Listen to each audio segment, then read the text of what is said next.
Assalamualaikum warahmatullahi wabarakatuh. Waalaikumsalam warahmatullahi wabarakatuh.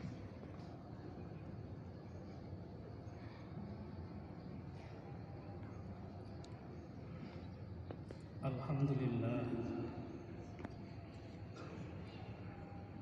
Alhamdulillahilladzi hadana li hadza wa ma kunna linahtadiya laula an hadana Allah. Asyhadu an la ilaha illallah wahdahu la syarika lah. Wa asyhadu anna Muhammadan abduhu wa rasuluhu alladzi la nabiyya ba'dah. Allahumma salli wa sallim wa barik ala sayyidina Muhammadin wa ala alihi wa sahbihi ajma'in. Amma ba'd. Fa ya ibadallah, usikum wa nafsi bitaqwallah wa ta'atihi la'allakum tuflihun. Qala ta'ala fi kitabihil karim wa huwa asdaqul qailin. A'udzu billahi minasy syaithanir rajim. Utlu ma uhiya ilaika minal kitabi wa aqimis shalah. Inna sholata tanha 'anil fahsya'i wal munkar. Wala dzikrullahi akbar. Wallahu ya'lamu ma tasna'un. Shadaqallahul azim. Hadirin sidang Jumat rahimakumullah. Di antara hal yang amat penting yang diharapkan lahir dari hamba-hamba Allah yang melaksanakan ibadah kepada Allah, khususnya ibadah salat, itu adalah lahirnya ataupun adanya perubahan-perubahan. Tentu saja perubahan yang dimaksud ini bukan perubahan yang bersifat semu, bukan perubahan yang bersifat dadakan, bukan perubahan yang artifisial, bukan juga perubahan yang bersifat karitatif yang hanya menyentuh pada aspek-aspek luar atau zahir. Tapi yang dimaksud dengan perubahan di sini adalah perubahan secara total pada aspek perilaku dan sikap mental secara komprehensif. Hadirin, menurut ajaran agama kita Islam, betapapun banyaknya ibadah yang kita lakukan, termasuk ibadah sholat yang kita lakukan, tapi apabila tidak mampu melahirkan perubahan-perubahan pada perilaku dan sikap mental kita, maka hadirin, kata agama kita, secara fungsional ibadah yang kita lakukan tidak akan pernah terasa manfaatnya dan pengaruhnya bagi kehidupan kita pribadi, kehidupan keluarga kita, termasuk untuk kehidupan sosial kita. Oleh karena itu katanya seorang abid yang baik, seorang hamba-hamba Allah yang baik, apapun ibadah yang dia lakukan, terlebih-lebih sholat, dia harus senantiasa atau dia akan selalu melakukan proses evaluasi terhadap ibadah yang dilakukan.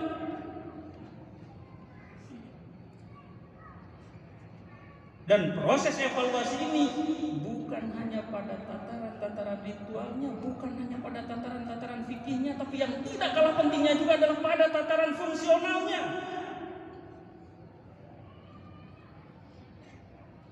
Sholat yang kita lakukan hadirin Setiap saat kita evaluasi, setiap saat kita kritisi.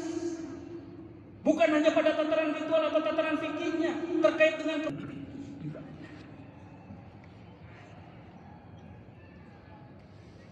tapi juga katanya kita evaluasi pada tataran fungsionalnya, dan itu merupakan dwi tunggal yang tidak bisa kita pisahkan. Tataran ritual atau tataran fikih penting kita lakukan untuk evaluasi, sebagaimana juga tataran fungsionalnya.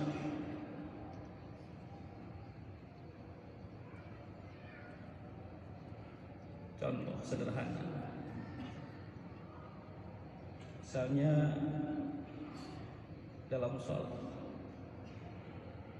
kita senantiasa bertakbir, kita senantiasa ruku, kita senantiasa sujud. Nah, apakah hadirin? Perilaku atau bacaan takbir kita dan perilaku ruku dan sujud kita secara fungsional telah melahirkan apa?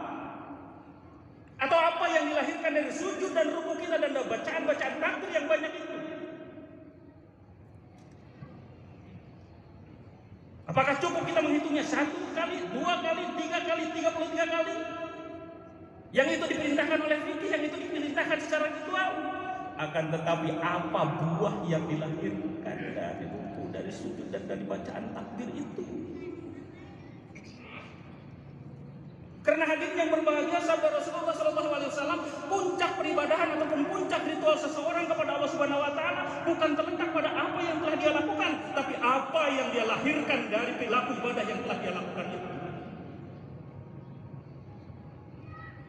Hadirin, hadis qudsi menginformasikan kepada kita bahwa di antara yang perlu kita lahirkan dari bacaan takbir kita, dari perilaku ruku dan sujud kita, di antara yang diharapkan lahir dari orang yang ruku, orang yang sujud dan orang yang takbir itu, kata Allah dalam hadis qudsi, adalah mampu katanya dirinya merendahkan diri di hadapan kebesaran Allah Subhanahu Wa Taala, dan mampu senantiasa mengembangkan sikap yang rendah hati atau tawadu di hadapan sesama manusia. Yang apabila tidak begitu hasil sholatnya, kata Allah Subhanahu Wa Taala, aku enggan menerimanya.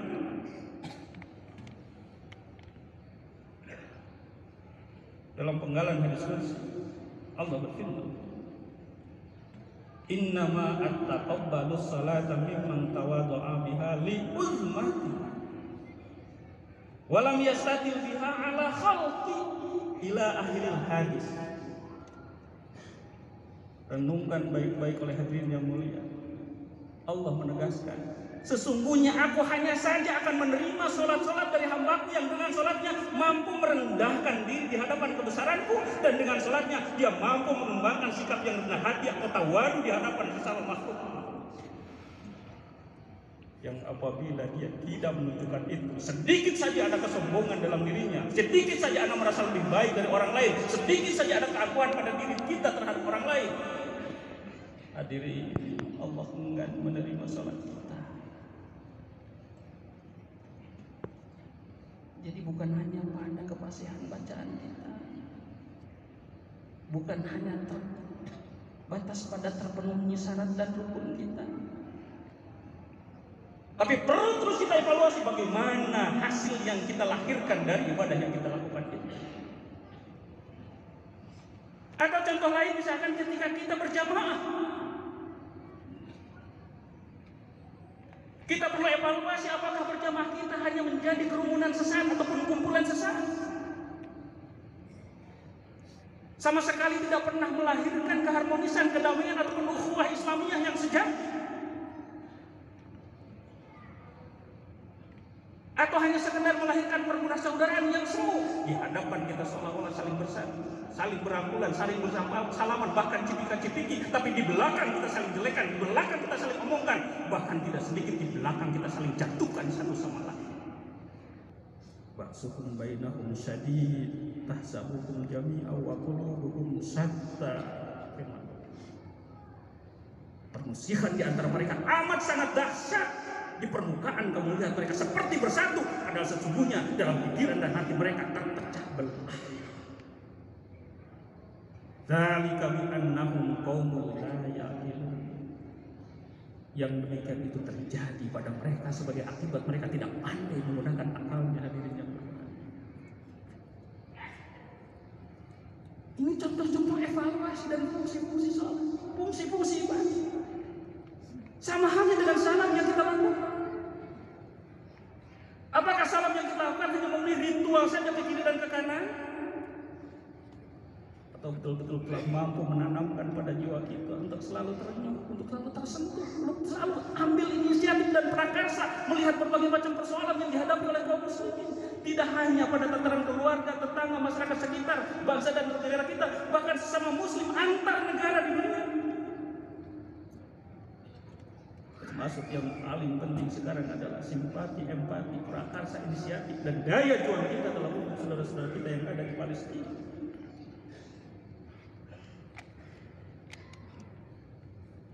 Salam ke kiri ke kanan kalau hanya sebatas ritual tidak akan melahirkan apa-apa. Tapi kalau salam ke kiri ke kanan mampu menanamkan kepedulian kita, kepekaan sosial kita, tanggung jawab sosial kita kepada masyarakat, bangsa dan negara, itu akan melahirkan orang-orang yang penuh inisiatif dan prakarsa untuk terlibat aktif pada berbagai macam penyelesaian persoalan-persoalan yang dihadapi umat Islam.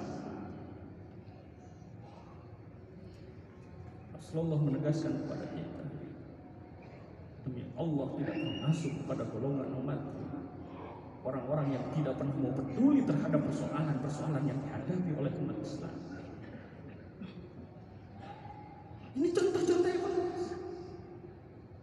Oleh karena itu hadirin yang berbahagia secara fungsional, bahwa sholat kita telah betul-betul fungsional. Itu sholat yang kita lakukan semakin mampu kita, semakin terampil kita. Untuk apa?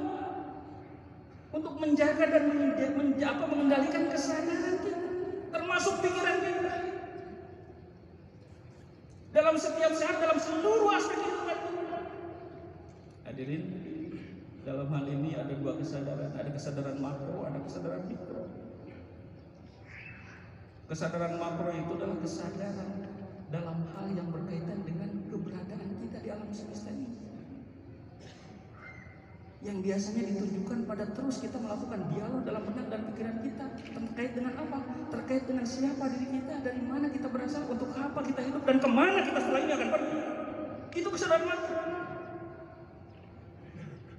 Oleh karena itu bagaimanapun dia sibuknya, bagaimanapun dia kayanya, bagaimanapun dia tingginya jawabannya, orang-orang yang memiliki kesadaran makro yang baik katanya, dia tetap akan ingat kepada Allah, akan ingat kepada akhirat, dan akan ingat kepada kematian. Malah lebih dari itu hadirin, orang-orang seperti ini katanya akan selalu termotivasi untuk berbuat baik, dan dia tidak akan pernah sudi melakukan perbuatan-perbuatan buruk karena betapa besarnya amalannya di sisi Allah Subhanahu wa taala bagi para pelaku, dalam keadaan sendirian ataupun bersama orang lain. Ini kesadaran makro. Makanya orang-orang yang tidak memiliki kesadaran makro disindir oleh Allah Subhanahu wa taala dalam Al-Qur'an, "Kaifa takfuruna billahi wa kuntum amwatan fa ahyaakum tsumma yumitukum tsumma yuhyikum tsumma ilaihi turja'un." Kenapa kamu ingkar kepada Tuhan? Padahal dahulunya kamu adalah benda mati, kemudian kami hidupkan, kemudian kamu akan dimatikan kembali dan dihidupkan kembali, dan semua kamu akan dikembalikan kepada Allah Subhanahu wa taala. Yang keduanya kesadaran mikro, hadirin. Kesadaran mikro itu adalah kesadaran dalam keseharian kita. Kita menyadari terhadap apa yang kita rasakan, kita omongkan, termasuk yang kita pikirkan. Apapun perkataan yang kita keluarkan, apapun perasaan yang kita rasakan, apapun pikiran yang kita pikirkan, itu semuanya ada dalam kendali kesadaran hadirin yang berbahagia, sehingga pikiran, perkataan, dan perasaan kita tidak membuncah keluar di luar kendali kesadaran kita. Misalnya ketika kita marah, kita sadar bahwa kita sedang marah. Ketika kita sedang tergoda oleh sesuatu, kita sadar bahwa kita sedang tergoda. Yang dengan begitu hadirin kita bisa mengendalikan seluruh pembicaraan, seluruh perkataan, seluruh perasaan, termasuk seluruh pikiran kita, agar dia berada dalam kendali dan kesadaran kita.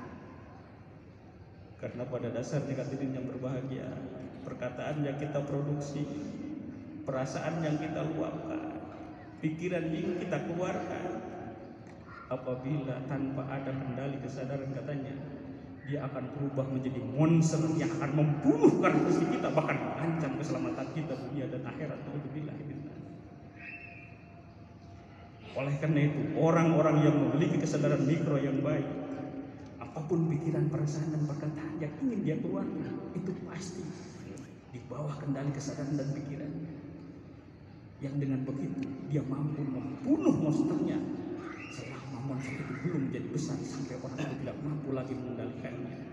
Inilah yang disebut dengan mindfulness, hidup dalam kesadaran, hidup dalam kendali dan kesadaran pikiran setiap saat, sehingga kita mampu mengontrol seluruh perkataan kita, pikiran kita, perasaan kita, dan ketika dia keluar, maka itu menjadi bermanfaat bukan hanya untuk diri kita, tapi juga untuk orang lain.